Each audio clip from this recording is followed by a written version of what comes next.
Que a graça e a paz de Cristo possa estar connosco aqui esta manhã, que é o último dia do ano, não é? Amanhã por esta hora, se Deus quiser, já estaremos no novo ano, 2024. E como é que foi o nosso ano? Como é que ele correu? O que é que nós procuramos este ano? O que é que nós procuramos? Quantos de nós já vimos livros ou posts do género? Sentiu maneiras de aumentar a sua motivação pessoal? Ou 14 dicas para emagrecer rápido com saúde? Ou 8 passos para dormir mais rápido? 10 dicas para enriquecer rápido? 1001 maneiras de enriquecer ou de fazer o bacalhau? 12 maneiras de poupar água? 10 maneiras de ser uma pessoa mais interessante? 77 maneiras de viver a vida ao máximo? 10 maneiras de morrer? 25 maneiras de dizer não de forma educada? Ou 12 regras para a vida? 100 maneiras de fazê-los aos filhos obedecer? Ok? Sem gritos nem palmadas. Diz ali. Portanto, receitas e mais receitas, como que se houvesse uma fórmula mágica, não é? Eu faço isto e aquilo e pá, já está. Parece tão simples, não é? Afinal, é só ler o manual. Quando nós procuramos soluções para isto ou para aquilo, ou procuramos saber sobre isto ou aquilo, o que é que isso nos diz sobre o nosso coração? O que é que isso nos diz sobre o nosso coração? Sobre aquilo que nós procuramos, sobre aquilo que nós queremos aprofundar, sobre aquilo que nós nos estamos a interessar? O que é que nos indica das prioridades que temos para a nossa vida? Onde buscar primariamente sabedoria para aquilo que nos anda a incomodar?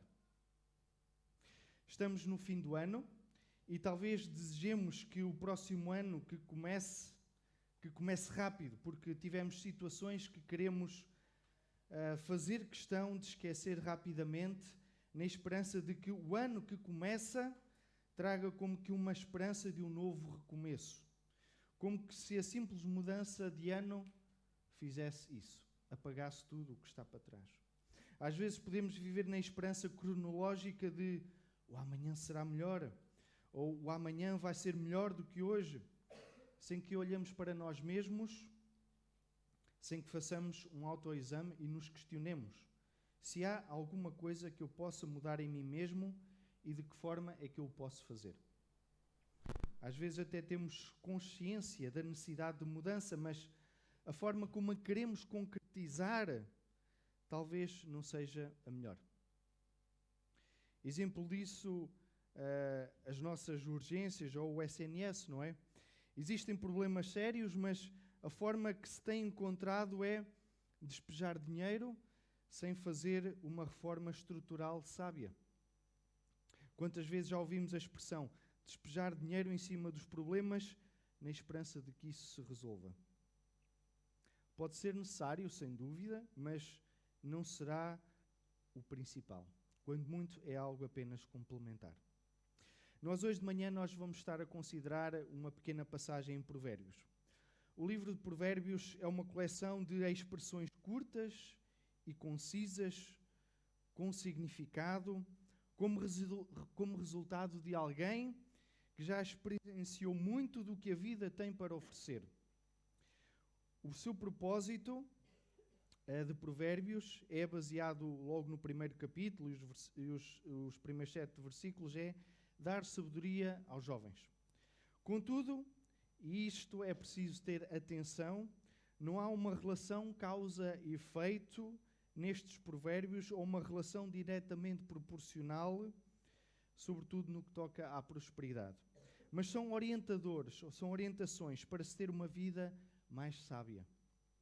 Uma partilha que nos ensina a viver sob a sabedoria de Deus, também uns com os outros, diante dos outros. Uma partilha de sabedoria de forma a termos uma visão das realidades bíblicas, a fim de agradarmos e servirmos a Deus com um coração sábio. Salomão, no início do seu reinado, o que é que ele começou por pedir ao Senhor? Será que foi riquezas? Não, foi sabedoria, não é? Foi sabedoria. E o Senhor concedeu-lhe sabedoria. Mas além de sabedoria, permitiu também que tivesse muitas riquezas. Teve uma vida luxuosa. Teve muitas mulheres. Todos os seus desejos foram saciados. Mas o que foi complemento, muitas vezes transformou-se em principal e estragou. Por isso, já na sua velhice, Salomão reflete sobre o seu percurso e escreve uma parte da literatura de sabedoria, entre a qual alguns provérbios. E talvez também Eclesiastes, o livro do pregador, que termina com um desafio a cada jovem para se lembrar do seu Criador nos dias da sua mocidade, enquanto ele ainda é jovem. Lembra-te do teu Criador. O livro tem, por isso, um teor bastante prático, fruto de eventos vivenciados na vida diária, dos quais o autor tirou uma lição. A sabedoria é produzida tendo por base o quê? O temor do Senhor. Porque o temor do Senhor é o princípio de toda a sabedoria. Portanto, pode ser visto como que um atalho a considerar para termos conhecimento e sabedoria como resultado das vivências de alguém que já vivenciou e que já sabe por experiência própria e adquirida no resultado de determinado tipo de atitudes ou comportamentos. Então, uma forma de detalharmos, em vez de sermos nós a experimentar, ele está a mostrar, olha, eu já experimentei isto e o resultado é este. Então, se quiserem aprender, sintam-se livres de o fazer. É a mesma coisa que eu estar a fazer uma sessão de ensino para a saúde, em que eu digo que o excesso de bebidas alcoólicas leva ao desenvolvimento de uma cirrose etílica, de um carcinoma hepático, cujo tratamento só será possível com um transplante.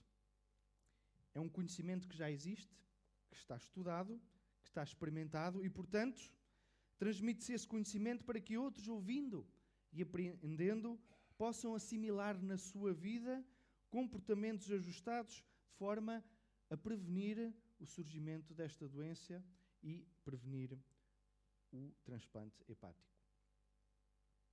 Quero convidar-vos a abrir 21 de Provérbios, capítulo 21 de Provérbios, estará aqui exposto, 21, 1 a 8, e diz assim: como ribeiros de águas, assim é o coração do rei na mão do Senhor, este, segundo o seu querer, o inclina. Todo o caminho do homem é reto aos seus próprios olhos, mas o Senhor sonda os corações. Exercitar justiça e juízo é mais aceitável ao Senhor do que sacrifício. Olhar altivo e coração orgulhoso e lâmpada dos perversos são pecado.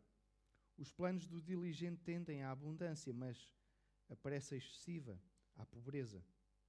Trabalhar por adquirir tesouro com língua falsa é vaidade e laço mortal. A violência dos perversos os arrebata, porque recusam praticar a justiça.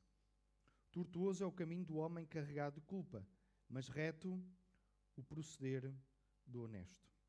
Até aqui, a palavra do Senhor. Então, é uma passagem em que surge várias vezes a palavra coração e, por conseguinte, a forma como ele se encontra e os resultados que produz na vida do homem e da mulher. Quando se fala em homem, é também a mulher incluída.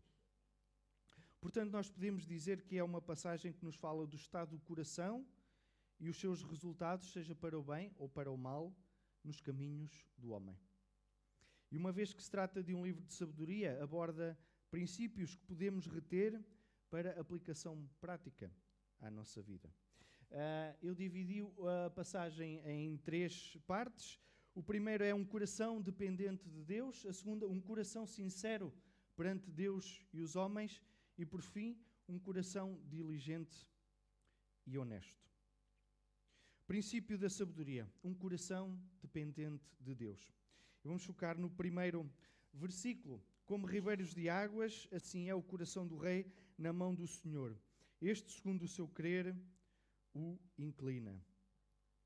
Eu lembro-me que no início da minha adolescência e também da minha, portanto, criancice, no final da minha criancice e início da adolescência, eu vivi com os meus avós.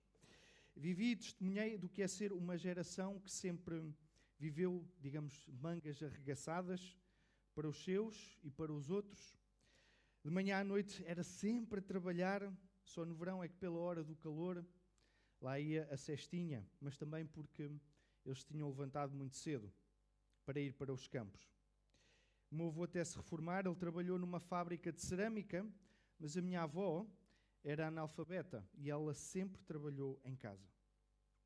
Isso era sinónimo de cuidar da família, de ajudar os vizinhos, seja nas terras, seja a cuidar das suas próprias terras ou até dos outros a ajudar.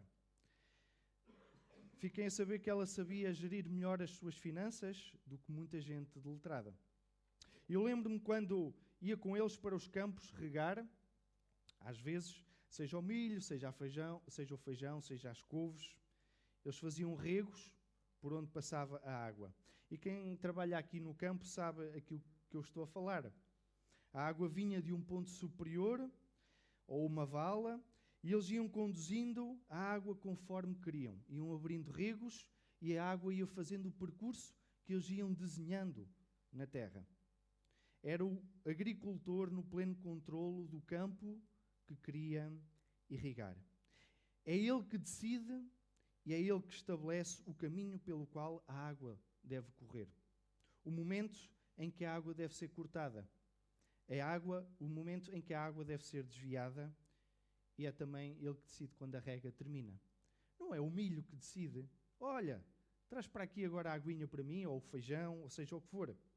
E neste versículo, o rei, sendo rei, não está acima do rei dos reis. Não está.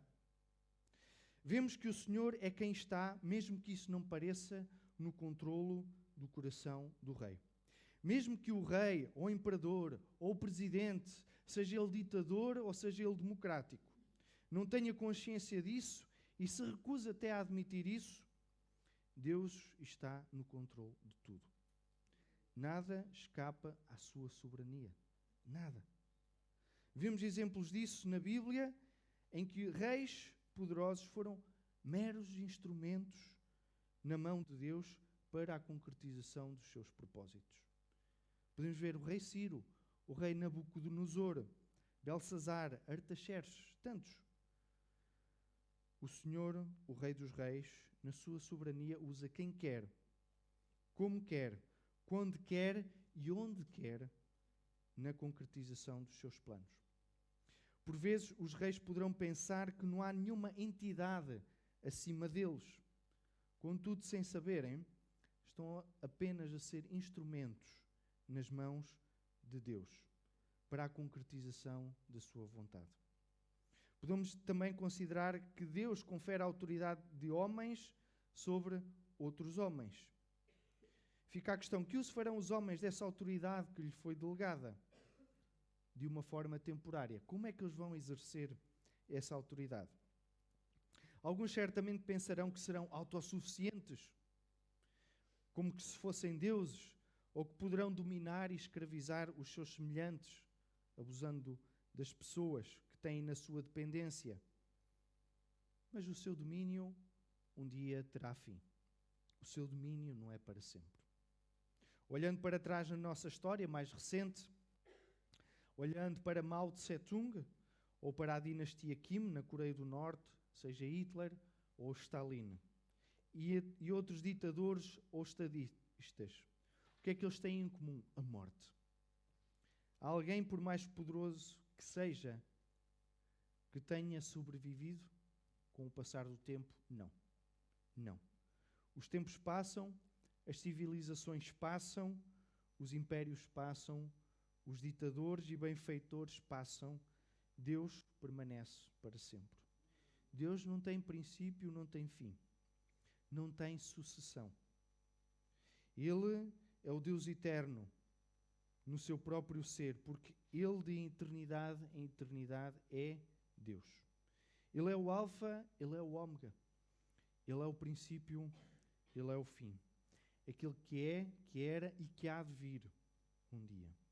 Deus é o Deus eterno e continuará no seu trono e um dia vai julgar a humanidade a partir desse trono. Desde o mendigo até o homem mais influente e poderoso que tenha existido. Todo o joelho se há de dobrar perante este Deus Todo-Poderoso. Deus é para todo o sempre. Então, entendendo que Deus é eterno e que as instituições humanas são transitórias, são efêmeras, onde depositamos a nossa fé, a nossa confiança. À volta do que nós construímos o nosso projeto de vida, à volta do que é que nós fazemos a construção do nosso projeto de vida. Efetivamente, Deus é o Rei. E porque vive para sempre, Ele é o Rei eterno. E porque Ele está sentado no trono, Ele é soberano. Ele é o soberano Rei eterno. Nele reside toda a autoridade. E perante Ele, todos se hão de dobrar. E como soberano, a sua vontade é a razão absoluta e definitiva para qualquer coisa que aconteça. Ele criou todas as coisas por ação da sua vontade. Todo o governo humano provém pela sua vontade e termina pela sua vontade. Pois não há autoridade que proceda de Deus, mesmo que disso não tenham consciência. A mão e a vontade de Deus predeterminaram que Jesus fosse crucificado a fim de que muitos, pela sua soberana vontade, fossem salvos. Somos encorajados, na carta de Tiago, a aceitar que todos os acontecimentos na nossa vida estão sujeitos à vontade do Senhor. Quem é o Rei da selva? Quem é o Rei da tua vida? O que é que reina na tua vida? O tempo que passamos e dedicamos a alguma coisa diz muito sobre o que ela representa para nós. Diz muito. Deixa-me dizer que Deus, seja ontem, ou hoje, ou daqui a 1000 anos, continuará onde está, no seu trono. Não há nada que possa estar acima dele. Realmente, as nossas preocupações são muitas. Seja os compromissos de trabalho, familiares, de estudo, o tempo de descanso que às vezes é sacrificado. Como descansamos nós em Deus? Como descansamos nós em Deus? Sabendo que Ele é o Todo-Poderoso e que pode fazer e proporcionar todas as coisas conforme o desígnio da sua vontade. Então, o princípio da sabedoria. A pessoa sábia terá consciência de que, independentemente da posição social que ocupe, a dependência no Senhor e a confiança a quem Ele é, será sempre a atitude mais sábia que nós podemos ter. Então, que bom. Que bom que é descansar em Deus, que bom que é podermos legitimamente fazermos os nossos planos. Podemos fazer os nossos planos, devemos fazer os nossos planos e entregar a Deus a concretização desses mesmos planos, dando-lhe a direção de todas as coisas. E tudo é mesmo tudo. O nosso curso, a profissão, a tua namorada ou o teu namorado, o teu marido ou a tua esposa, as tuas finanças pessoais, a forma como aplicas e como usas o teu tempo ou os teus hobbies. Tudo. Tudo entregar a Deus. Segundo ponto, para princípio da sabedoria, é um coração sincero perante Deus e os homens. Perante Deus e os homens. Eu uso às vezes algumas ilustrações do Príncipezinho e vou fazer agora novamente, porque é uma obra a que recorro várias vezes, porque espelha bastante bem vários prismas da condição humana. Esta obra tem um personagem muito sui generis, que é o vaidoso. O Príncipezinho está a ir de planeta em planeta, habitado por uma única pessoa nesse planeta. E da sua experiência com o personagem vaidoso, fica saliente o seguinte: os vaidosos ouvem apenas elogios, não aceitam a crítica, não sabem ser exortados e muito menos têm um coração com humildade para aprender, o que condiciona o seu crescimento enquanto pessoa. Porque afinal, para este personagem, ele faz tudo bem e de forma perfeita. Serão pessoas envolvidas consigo mesmas, pessoas centradas em si mesmas, embrenhadas na enfermidade da vaidade dos seus próprios pensamentos, diz um comentarista. O homem narcisista ou vaidoso, o homem que olha para si mesmo ao espelho e que se vê como alguém imaculado, alguém perfeito, cheio de si próprio. Aquele que acha que tem mérito em si mesmo e por isso todos o devem reconhecer e prestar vassalagem. Talvez o melhor jogador de futebol seja assim. Há ali uma luta de egos, não é? Muitas vezes naqueles campos. Mais do que a luta de bola, às vezes é a luta de egos. O mundo gira à sua volta. Contudo, apesar da aparência que cada um possa construir ao seu redor, das vestes que cada um possa vestir, ocultando na realidade quem é, o Senhor olha para o coração. O Senhor olha para as motivações de cada um. Fez isso no processo de escolha de Davi para ser rei. Quando Jessé estava a apresentar os seus filhos ao profeta Samuel. A aparência não condiz com a realidade. Não condiz, não é? Por isso é que quando nós vamos a uma entrevista de emprego, nós vamos todos aperaltados, não é? Até vamos ao cabeleireiro ou levamos as nossas melhores roupas. Para quê? Para darmos a melhor impressão. Para sermos contratados para aquele emprego. Nós podemos enganar todos à nossa volta, não é? E depois quando nos começam a fazer aquelas perguntas e nós começamos a embrulhar-nos todos, afinal é só fachada. Afinal é só fachada. O que é que tu sabes mesmo da profissão? Ora, diz lá, não é? Deus olha para os corações, conhece muito melhor o coração do homem e quais os motivos secretos que o estão a levar a agir. Isto é uma introdução às motivações do nosso coração e aquilo que nos leva a agir. Por isso, no versículo 3, praticar o que é justo e correto é algo mais agradável ao Senhor do que um sacrifício. A religiosidade é a tinta que se usa para tapar e caiar aquilo que está carunchoso. Aquilo que está carunchoso.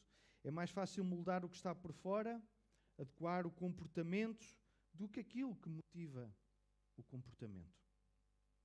Encontramos em outras passagens que a obediência, a justiça, a bondade, a humildade, um espírito quebrantado, tem mais valor do que sacrifícios. O estado do coração vale mais aos olhos de Deus do que os sacrifícios que essa pessoa faz.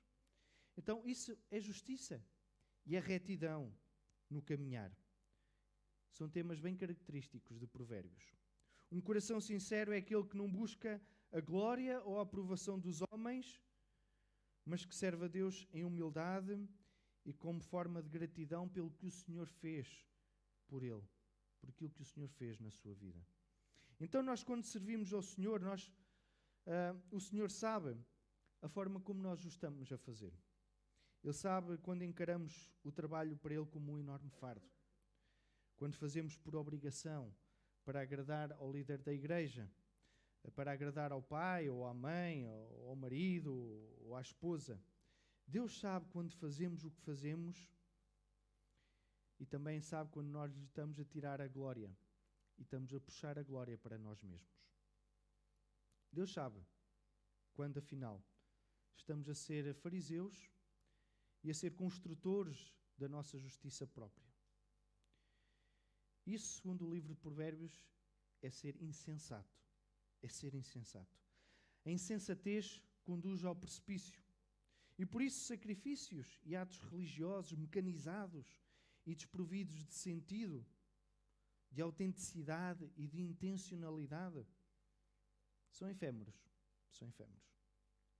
Mas quando nós servimos alegremente, confiando na graça do Senhor, em forma de gratidão pelo que Jesus fez por mim ao me salvar, trabalhar para o Senhor com aquele ardor e fervor no coração de que mais alguém pode ser salvo, trabalhar contribuindo para o reino de justiça, permitindo a salvação de outros, do juízo, então o Senhor certamente irá abençoar.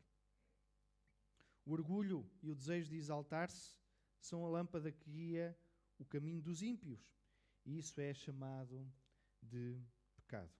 É chamado pecado.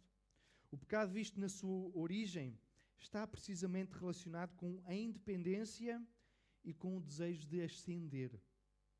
É como Adão desejar, como objeto de deleite, ser igual a Deus, conforme está em Filipenses.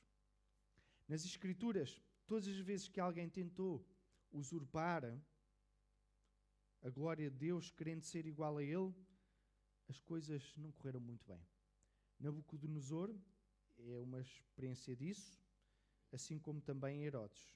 Um pastou como um animal irracional durante 7 anos, e o outro caiu morto, fulminado, com vermes a sair do seu próprio corpo. O que é que nas nossas vidas está a impedir que nós sejamos sinceros com Deus e também uns com os outros?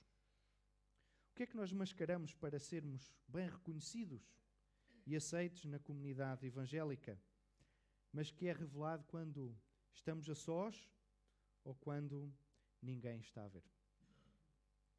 Por fim, o princípio da sabedoria, um coração diligente e honesto. Se nos versículos anteriores nos fala da dependência, justiça prática e humildade, aqui nós encontramos a diligência que, liderada pela reflexão, leva à abundância. A diligência é, do ponto de vista temporal e moral, o oposto da preguiça. Contudo, se é importante a diligência, isto é, a proatividade em fazer alguma coisa, é também importante nós sermos ponderados, refletirmos antes de tomarmos uma decisão. Hoje em dia, com o consumismo, é fácil nós tomarmos decisões de forma impulsiva, de forma irrefletida. E depois, a pressa excessiva conduz à pobreza, conforme está no versículo 5. Então nós somos desafiados a refletirmos, mas a sermos também proativos. A reflexão em tomar decisões de forma compulsiva até pode ter um ar de diligência, mas não é verdade. A diligência ou a proatividade carece sempre de uma reflexão. Depois no versículo 6, homens pecadores pensam que podem alcançar abundância mentindo. É o chico-espertismo, não é? O chico-espertismo. Pessoas que se aproveitam do sistema, explorando os benefícios do sistema, contribuindo em nada ou quase nada para ele.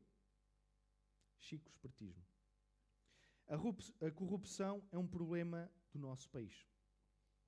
No índice de percepção da corrupção de 2022, nós vemos, está aqui um exemplo disso, vemos que, curiosamente, os países mais desenvolvidos é onde o índice de corrupção é mais baixo.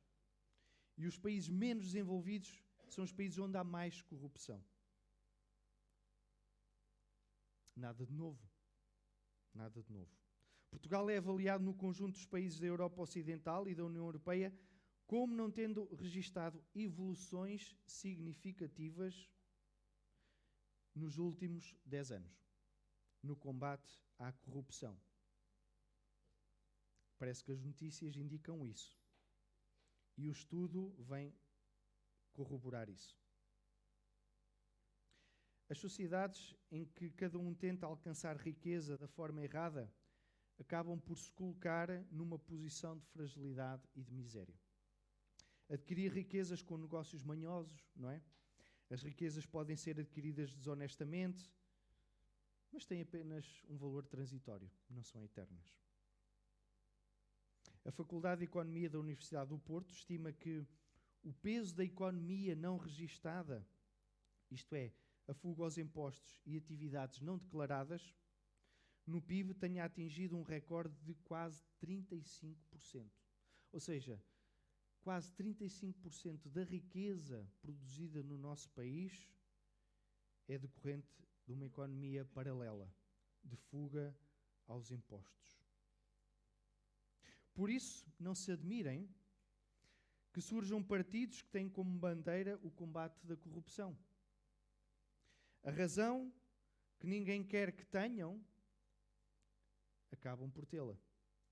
É a sociedade que construímos e que deixamos também construir. Deixamos porque quando nos apercebemos, ou não reportamos, ou não denunciamos, ou até colaboramos. Quanto dinheiro tem sido desviado de quem realmente precisa para satisfazer lobbies de interesse, lobbies de partido, não é? Quanto dinheiro não circula na chamada economia paralela, livre de impostos? E sim, causa destruição. Destruição no país, destruição nas pessoas, destruição nas famílias. Por isso vejam no versículo 8, e com toda a razão, que o caminho do culpado é tortuoso. E de que maneira? Vejam o caso do João Rendeiro, não é? Aquele que burlou no UBPP, fugiu do país e este ano acabou enforcado numa prisão da África do Sul. Provérbios, escritos há cerca de 4.000 anos, mas que parece tão atual. A palavra de Deus é sabedoria. Ela mostra o fim das decisões que nós tomamos. É atual porquê? Porque o tempo efetivamente passa. Estamos no final de mais um ano. O tempo está a passar, mas a condição humana, a nossa condição, essa permanece. Essa permanece. Então, os mesmos pensamentos e as mesmas atitudes que havia há 4.000 anos atrás na natureza humana permanecem hoje. E por isso, a sabedoria transmitida pela palavra de Deus permanece atual hoje. E serve para nosso ensino, para a nossa orientação. Somos pecadores. A humanidade vive em pecado. E a palavra de Deus vem mostrar, vem revelar a nossa condição e vem mostrar e revelar também a sabedoria para sair dessa condição.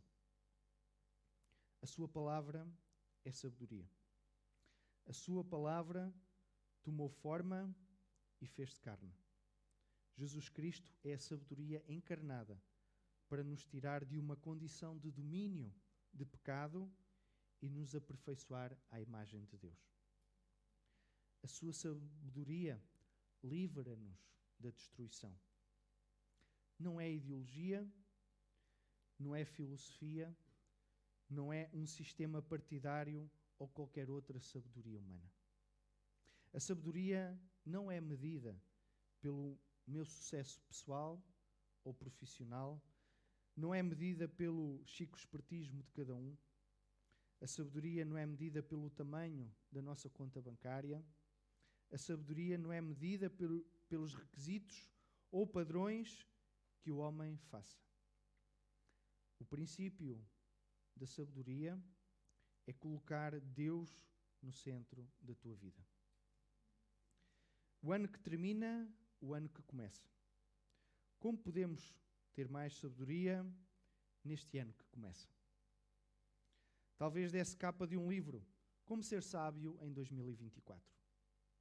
Temer o Senhor com um coração dependente dele, com um coração sincero perante Deus e os homens, e com um coração diligente, ponderado e honesto. Será certamente um bom ponto de partida. Que Deus vos abençoe.